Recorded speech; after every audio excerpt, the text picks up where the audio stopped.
Hello friends, मेरा नाम है रोबिन और आप देख रहे हैं रोबिन मेहता यूट्यूब चैनल। तो आज के वीडियो में हम बात करने वाले हैं पेज स्पीड इनसाइट्स के बारे में। पेज स्पीड इनसाइट्स का मतलब अगर आपको मैं शॉर्ट में बताऊं तो एक तो आपके पेज का स्पीड स्कोर जो कि आप मेजर करते हैं कि 100 में से कितना आ रहा है। एक हम बात कर सकते हैं कोर वेब वाइटल्स की। तो अभी मैंने रिसेंटली एक वीडियो किया था जिसमें मैंने आपको बताया था कि आप लाइट स्पीड कैशे का यूज़ करके किस तरह से अपनी वेबसाइट का जो स्कोर है वो 90 से ऊपर लेकर आ सकते हैं। बट 90 से ऊपर स्कोर लाने के बाद भी जो है ना, कोर वेब वाइटल का जो स्कोर है कुछ लोगों का इम्प्रूव नहीं हुआ, उनको वहाँ पे दिक्कत आ रही है। तो हमें यहाँ पर थोड़ा सा समझना पड़ेगा कि एक्चुअल में ये जो पेज स्पीड स्कोर है और ये कोर वेब वाइटल है ये एक्चुअल में है क्या। हर जो है जो आप बोलते हैं इसको कोर वेब वाइटल, उसका मतलब क्या है, ठीक है, और किस तरह से आप काम कर सकते हैं कि आपकी जो वेबसाइट का पेज स्पीड स्कोर और कोर वेब वाइटल दोनों ही अच्छे हो जाएं। तो ये सब कुछ हम आज के वीडियो में कवर करने वाले हैं। तो चलिए शुरू करते हैं। सबसे पहले देखिए, पेज स्पीड इनसाइट्स को देखने के लिए आप गूगल पर पेज स्पीड इनसाइट सर्च कर लें और यहाँ पर ये जो फर्स्ट रिजल्ट आ रहा है पेज स्पीड इनसाइट्स, इसको ओपन कर लें। मैंने यहाँ पर इसको ओपन किया और मैंने यहाँ पर एक पॉपुलर वेबसाइट का एग्जांपल ले लिया है जो neelpatel.com है, ठीक है। अभी यहाँ पर देखिए, कोर वेब वाइटल के अंदर आपको दो तरह के डेटा मिलते हैं। एक तो ये जो डेटा है मोबाइल डेस्कटॉप, ये तो हो ही गया, ठीक है। मोबाइल डेस्कटॉप के अंदर भी मैं मोबाइल वाले की बात करता हूँ तो एक तो ये ऊपर वाला जो अबव द फोल्ड में जो कंटेंट आ रहा है, एक तो ये हो गया LCP, INP, CLS, FCP, TTFP, एक तो ये डेटा हो गया। और एक यहाँ पर आ रहा है अपना पेज स्पीड स्कोर, ठीक है। तो ये जो हमारा ये डेटा आ रहा है इसको हम बोलते हैं फील्ड डेटा, ठीक है। और ये जो हमारा डेटा आ रहा है इसको हम बोलते हैं लैब डेटा। अब इन दोनों में डिफरेंस क्या है थोड़ा सा समझ लीजिए। हो सकता है आपका यहाँ पे जो स्कोर है वो 95 आ रहा हो, 100 आ रहा हो, ठीक है, लेकिन यहाँ पर जो कोर वेब वाइटल है वो फेल आ रहा हो, ठीक है। तो इसके पीछे रीज़न क्या होता है? देखिए, इसके पीछे रीज़न क्या है। ये जो डेटा है ना, यहाँ पे ये कोर वेब वाइटल का डेटा है, ये लास्ट 28 डेज का डेटा है, लेटेस्ट 28 डे कलेक्शन पीरियड। यानी कि जो आपने पेज स्पीड स्कोर चेक किया वो आपने अभी किया और अभी आपने कंट्रोल्ड एनवायरनमेंट में चेक किया। देखिए कि ये सितंबर अभी जो है मैंने इसको चेक किया है और ये है एमुलेटेड, एक इमुलेटर पे यूज़ किया गया है, ठीक है। मोटो जी पावर में लाइट हाउस का ये डेटा है, ठीक है। और initial page load slow for the throttling इसके ऊपर किया गया है। तो ये जो डेटा है ये एक तरह से आप कह सकते हैं ये लाइव डेटा है और ये जो डेटा है ये पिछले 28 दिन का डेटा है। अब आपका अगर यहाँ पे 100 स्कोर आ गया और यहाँ पर मान लीजिए मैं डेस्कटॉप का एग्जांपल लेता हूँ, यहाँ देखिए ये हमारे सभी के सभी जो है ग्रीन में आ रहा है, लेकिन यहाँ पे हो सकता है आपका फेल्ड आए। तो वो इसीलिए आता है क्योंकि ये जो डेटा है ये 28 दिन का डेटा है। तो आगे जब आपका अगर स्कोर यही रहता है अप्रॉक्सीमेटली तो आपका ये जो कोर वेब वाइटल है वो इसके अंदर पास आपको दिखाएगा, मतलब सभी का स्कोर जो है वो अपडेटेड हो जाएगा। अब यहाँ देखिए, यहाँ पर एक ऑप्शन और आ रहा है दिस URL और ओरिजिन। इसका क्या मतलब है? देखिए, दिस URL का मतलब है कि ये जो हमने URL चेक किया सिर्फ और सिर्फ इसी की बात हो रही है और ओरिजिन का मतलब है कि ये आपकी पूरी वेबसाइट की बात हो रही है। अब यहाँ देखिए इसमें डिफरेंस आ गया है। जब मैंने दिस URL चेक किया तो ये हमारे पास फेल्ड दिखा रहा है, बट जब मैंने ओरिजिन चेक किया तो यहाँ पर पास दिखा रहा है। तो मतलब ये तो पूरी वेबसाइट का डेटा है और एक पर्टिकुलर URL हो सकता है उसके अंदर जो है फेल कैटेगरी के अंदर भी आ रहा हो। तो डेस्कटॉप के अंदर भी सेम यही चीज़ है। अब यहाँ पर आप इसको जो है एक्सपैंड कर सकते हैं। जब आप इसको एक्सपैंड करेंगे तो ये आपको ये पूरा डेटा भी यहाँ पर दे देगा कि ये कितने % जो है गुड में आ रहा है, ये पुअर इम्प्रूवमेंट में आ रहा है और पुअर में आ रहा है। इसी तरह से ये हमारे पास ये डेटा है, यहाँ पर भी आप सभी तरह का जो कोर वेब वाइटल्स हैं वो देख सकते हैं। अब यहाँ देखिए कुछ मैट्रिक्स हमारे पास यहाँ पर कोर वेब वाइटल के अंदर आते हैं, वो कौन से हैं? तो ये जो तीनों हैं हमारे पास ये हमारे कोर वेब वाइटल है। यहाँ पर नीचे आप देख भी सकते हैं, यहाँ पर लिखा हुआ है कोर वेब वाइटल। तो LCP, INP और CLS जो है ये कोर वेब वाइटल के अंदर आते हैं और दूसरे जो मैट्रिसेस हैं वो जैसे कि FCP है और TTFP है, ये हमारे अदर मैट्रिक्स हैं। तो अब हम इन सब के बारे में पहले थोड़ा सा देख लेते हैं कि LCP क्या है, कैसे इसको इम्प्रूव किया जा सकता है, INP क्या है और CLS क्या है। तो हम चलते हैं यहाँ पर। तो कोर वेब वाइटल में हमारे पास ये तीन चीज़ें आती हैं, LCP, INP और CLS। सबसे पहले LCP का मतलब क्या है? लार्जेस्ट कंटेंटफुल पेंट, ठीक है। Time taken by the largest element to load. जो आप पेज ओपन करते हैं जब अपनी डेस्कटॉप पे या मोबाइल पे, तो सबसे बड़ा जो एलिमेंट है, मान लीजिए कोई इमेज आती है, उसको लोड होने में जितना भी टाइम लग रहा है वो हमारा क्या कहलाता है? वो कहलाता है लार्जेस्ट कंटेंटफुल पेज। मोस्टली इसके अंदर जो है ज़्यादा टाइम जो लेती हैं वो इमेजेस ही लेती हैं। तो अगर अबव द फोल्ड में आपके पास इमेज नहीं है, टेक्स्ट है, तो बहुत ही कम टाइम होगा। अगर अबव द फोल्ड में आपने इमेज रख रखी है तो हो सकता है वो इमेज ज़्यादा टाइम ले ले अगर आपने उसको ऑप्टिमाइज़ नहीं किया है। तो मोस्टली जो इसका रीज़न है, अगर मैं इसकी बात करूं, इसका जो स्कोर ख़राब होने का रीज़न क्या है, वो इमेजेस होती हैं। देखिए इसका स्कोर होना क्या चाहिए, अगर इसको लोड होने में 0.25 सेकंड से कम लगते हैं तो ये गुड है, अच्छी रेंज में आ रहा है। अगर 2.5 से 4 सेकंड तक लगते हैं तो ये इसको इम्प्रूवमेंट चाहिए, और अगर 4 सेकंड से ज़्यादा लगते हैं तो ये पुअर कैटेगरी के अंदर आता है। तो हमें यहाँ पर अगर इमेजेस का हम यूज़ कर रहे हैं तो हमें क्या करना होगा, हमें प्रॉपर इमेज डायमेंशन यूज़ करनी होगी। इमेज की डायमेंशन जो है वो काफ़ी सारे प्लगइन्स हैं।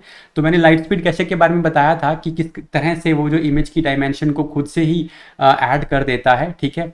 प्रॉपर इमेज साइज होना चाहिए। साइज के बारे में हमने पूरा एक प्लेलिस्ट कर रखी है इमेज एसईओ की। तो वो इमेज एसईओ की प्लेलिस्ट आप देख सकते हैं। उसमें मैंने बताया है कि कैसे आप अपलोडिंग से पहले ही अपनी इमेज को जो है उसका साइज कम कर सकते हैं, और अपलोड करने के बाद आप किस तरह से किसी प्लगइन का यूज़ करके उसको फर्दर कंप्रेस कर सकते हैं।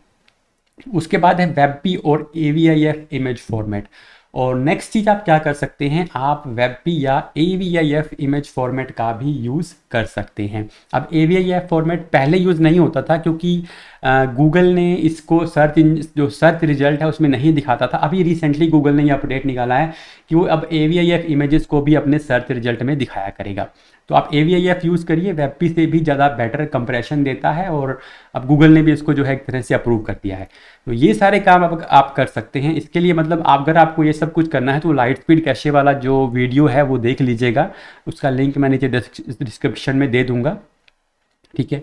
अच्छा, नेक्स्ट जो इसके अंदर चीज़ है वो है हमारी इंटरेक्शन टू नेक्स्ट पेज, जिसको हम शॉर्ट में INP बोलते हैं। अब ये क्या है, इंटरेक्शन टू नेक्स्ट पेज, यानी कि आपने इंटरेक्ट किया, इंटरेक्ट करने के बाद कितने टाइम में जो अगली चीज़ ओपन हो रही है। तो इसकी डेफिनेशन से समझ लेते हैं। Time it takes for the website to respond to user interaction like click, tap और कीबोर्ड इनपुट। जैसे अगर फ़ोन पे खोल रहे हैं तो हमारी वेबसाइट ओपन हो गई, अब मैंने किसी पे क्लिक कर दिया, किसी भी ऑप्शन पे, तो मान ले मैं मेन्यू पे ही क्लिक कर दिया, तो उसको ओपन होने में जितना टाइम लगता है ना, वो हमारा INP कहलाता है। यानी कि आपने टैप किया, टैप करने के बाद जितना टाइम लग रहा है उसको क्या बोलेंगे, INP, interaction to next page. Interaction करने के बाद अगला जो रिजल्ट ओपन करने में कितना टाइम लग रहा है। तो इसका जो रीज़न हो सकता है वो देखिए हमारा क्या क्या हो सकते हैं उसके रीज़न। वो हो सकता है एक तो जावास्क्रिप्ट आपकी वो प्रॉब्लम क्रिएट कर सकती है, CSS क्रिएट कर सकती है, या फिर CDN भी उसका एक रीज़न हो सकता है। CDN अगर आप यूज़ नहीं कर रहे हैं तो इसके लिए आपको इम्प्रूवमेंट क्या करनी है, बेसिकली इसके लिए आपको अपनी जावास्क्रिप्ट को मिनीफाई करना ज़रूरी है, CSS को सिंप्लीफाई करना ज़रूरी है, और अगर आप कोई CDN यूज़ करते हैं तो भी इसके अंदर इम्प्रूवमेंट हो जाती है। CDN से फ़ायदा क्या है, देखिए मान लीजिए आपने टैप किया और टैप करके आप एक रिक्वेस्ट भेज रहे हैं सर्वर के पास। अगर आप इंडिया से इस चीज़ को एक्सेस कर रहे हैं वेबसाइट को, तो अगर आप कुछ भी एक्सेस करते हैं आपकी रिक्वेस्ट सर्वर पे जाती है। आपका सर्वर अगर US के अंदर है तो वहाँ पे मतलब आपका सर्वर दूर है, रिक्वेस्ट जाने में और आने में टाइम लगता है। तो CDN क्या करता है, आपको एक आपकी नियरेस्ट एरिया में एक सर्वर दे देता है। जैसे कि अगर मैं इंडिया से कर रहा हूँ तो मेरा सर्वर, एक्चुअल सर्वर अगर US में है तो मुझे मुंबई से एक CDN का सर्वर मिल जाएगा, तो मेरी वेबसाइट जो है वहाँ पर उसका एक वर्जन स्टोर रहता है, तो वहाँ से जल्दी एक्सेस हो जाएगी, ठीक है। और बाकी चीज़ें हम जावास्क्रिप्ट और CSS जो है ये हम उसी तरह से किसी भी कैशे प्लगइन, अच्छे कैशे प्लगइन से यूज़ करके मतलब इसको इम्प्रूव कर सकते हैं। अगला जो इसके अंदर, अच्छा इसकी जो नॉर्मल वैल्यू, गुड वैल्यू क्या है और इम्प्रूवमेंट क्या है और बैड वैल्यू क्या है वो भी देख लेते हैं। तो INP अगर आपका जो है 200 मिली सेकेंड से कम है तो गुड रेंज में है, 200 to 500 मिली सेकेंड है तो इसके लिए आपको इम्प्रूवमेंट करने की ज़रूरत है, और 500 मिली सेकेंड से ज़्यादा है, टैप करने के बाद अगर 500 मिली सेकेंड से ज़्यादा टाइम लग रहा है तो मतलब आप इसके अंदर पुअर कैटेगरी में हैं, ठीक है। अभी नेक्स्ट इसके अंदर है हमारा CLS, कम्युलेटिव लेआउट शिफ्ट। तो इसका क्या मतलब है, जैसे मान लीजिए आपने कोई वेबसाइट को ओपन कर लिया, ओपन करने के बाद कई बार क्या होता है कि कुछ चीज़ें इधर उधर शिफ्ट होती रहती हैं। क्योंकि मोबाइल के अंदर है तो एक तरह से रिस्पॉन्सिव बनने में भी थोड़ा टाइम लगता है। फिर भी कुछ चीज़ें जो हैं इमेज ऊपर जाएगी या नीचे जाएगी, उसको अपने आप को लेआउट के हिसाब से शिफ्ट करना पड़ता है। तो वो जो है उसमें जो टाइम लगता है, इसको अगर डेफिनेशन हम बात करें तो how much your element shift after it is being loaded. Load होने के बाद एलिमेंट्स को शिफ्ट होने में जो टाइम लग रहा है, that is cumulative layout shift. अच्छा, ये होता किन की वजह से है? एड्स की वजह से, क्योंकि ऐड, मान लीजिए आप पेज ओपन करते हैं, आपने देखा होगा ऐड बाद में निकल कर आती है, ठीक है, पहले ऐड नहीं आ रही होगी, जब आप पेज ओपन कर लेंगे तो फिर एकदम से ऐड निकल के आ जाएगी। तो एड्स की वजह से, आई फ्रेम की वजह से, एम्बेड, आप कुछ एम्बेड कर रहे हैं, कुछ वीडियोज़ हैं, कुछ और दूसरे डॉक्यूमेंट्स हैं, तो उनको आने में भी टाइम लगता है, तो वो भी इसका एक रीज़न हो सकते हैं। इसका सॉल्यूशन क्या है? आप प्लेस होल्डर ऐड करें।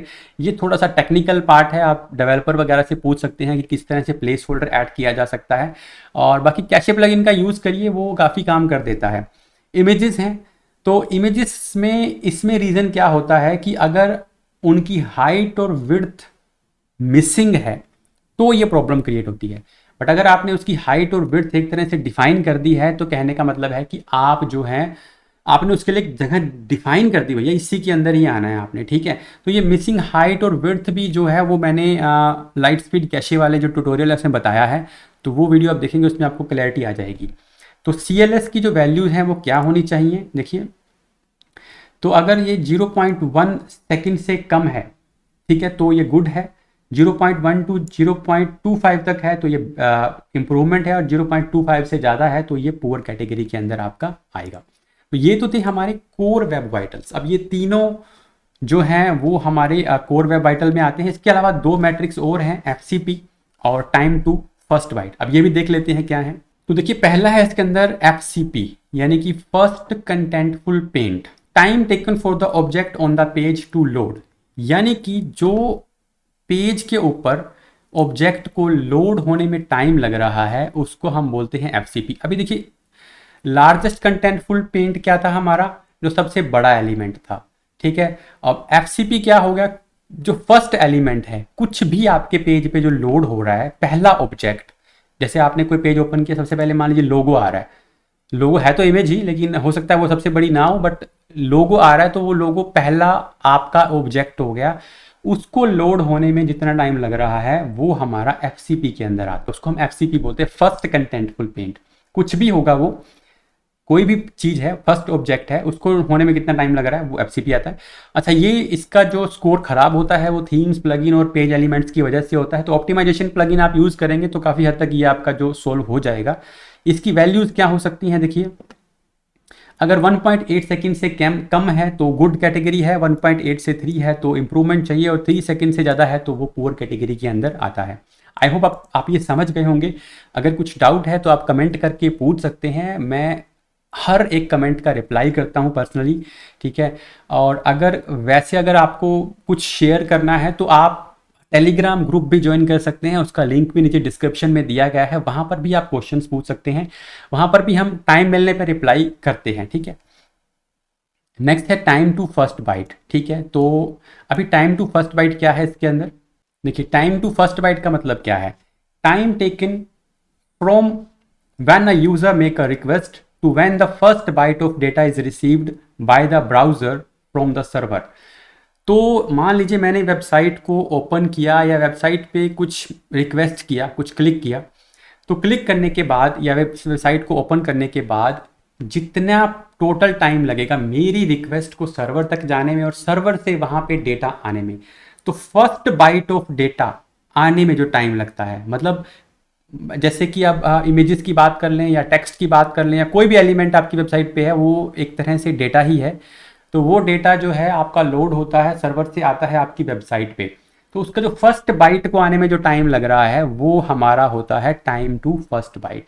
मोस्टली ये जो है ना होस्टिंग की वजह से ही होता है। अगर आप अच्छी होस्टिंग कर रहे हैं तो आपका TTFP अच्छा होता है, ठीक है। ख़राब होस्टिंग है तो TTFP स्कोर अच्छा होने के चांसेस कम है, क्योंकि जो टाइम लगता है उसकी वजह से होता है।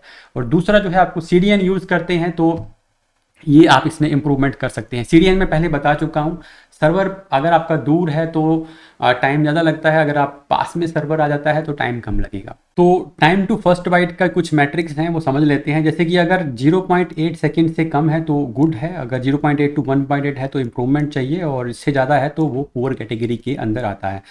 आप यहाँ पर देखिए, इसके बाद दो मैट्रिक्स और हैं हमारे पास। ये कहाँ पर आपको मिलेंगे, जब आप नीचे स्क्रॉल करके आएंगे तो यहाँ पर FCP, LCP, CLS, तो ये तो हमारे हो गए कोर वेब वाइटल्स। अब बात करते हैं टोटल ब्लॉकिंग टाइम और स्पीड इंडेक्स के बारे में, ये क्या क्या वैल्यूज़ हैं। देखिए, अब टोटल ब्लॉकिंग टाइम की बात करते हैं। टोटल ब्लॉकिंग टाइम का मतलब क्या है, metrics use to measure how long a user is blocked from interacting with the web page due to long task. ठीक है, तो जो लॉन्ग टास्क आपकी वेबसाइट के ऊपर हो रहे हैं उनको होने में जो टोटल टाइम लगता है, यानी कि मान लीजिए आपने कहीं पे क्लिक कर दिया और उसके बाद उसको आने में जो टाइम लग रहा है, अगर इसको हम एग्जांपल से समझें, मान लीजिए आपने वेबसाइट को ओपन किया तो फर्स्ट कंटेंटफुल पेंट यानी कि जो पहला ऑब्जेक्ट आपकी वेबसाइट पे आएगा, उसके बाद आपको क्लिक करने के लिए कितना टाइम वेट करना पड़ रहा है। ठीक है, पहला ऑब्जेक्ट आ गया, TTI का मतलब है टाइम टू इंटरेक्शन। जब पहला ऑब्जेक्ट आने के बाद पूरी वेबसाइट तो ओपन नहीं हुई है, अबव द फोल्ड की बात ही हो रही है। अबव द फोल्ड में सारे एलिमेंट जब ओपन हो जाते हैं, जब आप क्लिक कर पाते हैं वो टाइम, और फर्स्ट कंटेंटफुल पेंट का जो टाइम है, वो टोटल जो टाइम है वो हमारा टोटल ब्लॉकिंग टाइम एक तरह से होता है। जब यूज़र इंटरेक्ट करने से पहले उसको वेट करना पड़ता है तो उसको हम बोलते हैं टोटल ब्लॉकिंग टाइम। अब इसका रीज़न क्या होता है, इसका रीज़न होता है जावास्क्रिप्ट। मोस्टली जावास्क्रिप्ट होती है, तो जावास्क्रिप्ट को आप मिनीफाई कर सकते हैं और डिले या डेफर कर सकते हैं। मोस्टली डिले कर लेते हैं, तो मैंने आपको ये उसमें बताया भी है लाइट स्पीड वाले में कि डिले कर देंगे, तो ये जो है कुछ इंप्रूवमेंट इसके अंदर आपको मिल सकती है। अच्छा, अगला है स्पीड इंडेक्स। तो स्पीड इंडेक्स वैसे टोटल कंप्लीट इंडेक्स ही है, कंप्लीट आपका जो सभी मैट्रिक्स को एक तरह से मिला दिया जाए। How fast user can see the page content. ठीक है, तो पेज के कंटेंट को देखने में कितना टाइम लग रहा है वो हमारा एक तरह से स्पीड इंडेक्स माना जाता है। मतलब ओवरऑल सभी को मिला दें तो वो स्पीड इंडेक्स बन जाता है। अब इनकी वैल्यूज़ क्या होनी चाहिए, ये देखिए, इसमें वैल्यूज़ इसमें डिफाइन नहीं है, बट ये अगर 910 है तो ये बहुत ज़्यादा है, और स्पीड इंडेक्स 1.9 सेकेंड समथिंग है तो ये आपका जो है गुड कैटेगरी के अंदर आता है। अब यहाँ पर जब आप नीचे आएंगे तो यहाँ पर आपको ऑडिट्स लेवल मिल जाएगा। अब ये ऑल का मतलब है जितने भी ये चारों हैं, FCP, LCP, TBT और CLS, ये सब के बारे में बात हो रही है। तो ये सब का जो डायग्नोसिस है वो यहाँ पर है। अगर आप किसी पर्टिकुलर के बारे में देखना चाहते हैं, मुझे FCP चाहिए, मान लीजिए मेरा यहाँ पर FCP का स्कोर खराब है, जैसे यहाँ पर TBT का स्कोर खराब है, तो मुझे TBT स्कोर को ठीक करना है, तो यहाँ पर मैं TBT पे क्लिक कर दूंगा। अब इन चीज़ों को इम्प्रूव करने की ज़रूरत है। ठीक है, जैसे इसके अंदर जावास्क्रिप्ट है तो जावास्क्रिप्ट के लिए वो प्लगइन आप यूज़ कर सकते हैं। Impact of third party code है तो इनको आप पहले से उसके अंदर ऐड कर सकते हैं, प्री लोड कर सकते हैं। थ्रेड वर्क है तो ये सब आप यहाँ से सोल्व कर सकते हैं। अगर मान लीजिए कोई और मैट्रिक्स होता, जैसे कि FCP के स्कोर में कुछ इशू होता तो हम FCP पे क्लिक करते। साइज़ है इमेजेस का, अनयूज जावास्क्रिप्ट, CSS, तो इसको आप इस तरह से यहाँ पर क्लिक करके जो है वो इम्प्रूव कर सकते हैं अपनी वेबसाइट पे। कोई ना कोई ऐसा प्लगइन यूज़ कर सकते हैं आप। WP रॉकेट भी कर सकते हैं, और लाइट स्पीड कैशे भी कर सकते हैं, WP फास्टेस्ट कैशे भी कर सकते हैं, W3 टोटल कैशे भी कर सकते हैं। तो देख लीजिएगा जो आपको आपके हिसाब से ठीक लगे वो आप यूज़ कर सकते हैं। अब यहाँ देखिए, पेज जब ओपन हो रहा है तो इस तरह से इसका स्क्रीनशॉट्स आ रहे हैं। ठीक है, यहाँ पर ये आने में इस तरह से टाइम लगता है। अगर डेस्कटॉप की बात करें तो सिमिलर है, बस यहाँ पर सब कुछ यहाँ पर वही सेम चीज़ें हैं, बस यहाँ पर जो वर्जन आएगा वो हमारा डेस्कटॉप वर्जन आ जाएगा। अब इसके बाद देखिए, ये जो था ये हमारा परफॉर्मेंस मैट्रिक्स था। तो परफॉर्मेंस मैट्रिक्स के अंदर हमारे पास ये चीज़ें आ रही थी। अगर हम एक्सेसिबिलिटी की बात करें तो ये एक्सेसिबिलिटी से रिलेटेड कुछ इश्यूज हो सकते हैं, जैसे कि बैकग्राउंड फोरग्राउंड का कॉन्ट्रास्ट रेशो नहीं मिल रहा है, या फिर लिंक को जो अच्छा नाम नहीं दिया है, तो ज़्यादा बड़ी चीज़ें नहीं हैं। उसके बाद अगर हम बात करें बेस्ट प्रैक्टिसेस की, तो ये हमने बेस्ट प्रैक्टिसेस यहाँ पर जो है वो कंप्लीट हैं, जैसे कि इंश्योर CSP इज इफेक्टिव। ठीक है, जावास्क्रिप्ट लाइब्रेरी है, पास्ट ऑडिट्स हैं, ये हम HTTPS यूज़ कर रहे हैं, इस वेबसाइट की बात कर रहे हैं, तो ये सब हो गया। और अगर हम लास्ट में यहाँ पर जो लास्ट मैट्रिक्स है हमारा वो है SEO। तो एसईओ के अंदर links do not have descriptive test, ये एक इशू है, बाकी सब कुछ इसके अंदर जो है ठीक दिखा रहा है, ठीक है। पास्ट ऑडिट्स के अंदर आपको ये मिल जाए। तो ये था पेज स्पीड इनसाइट्स क्या होते हैं और किस मैट्रिक्स को आप किस तरह से इम्प्रूव कर सकते हैं।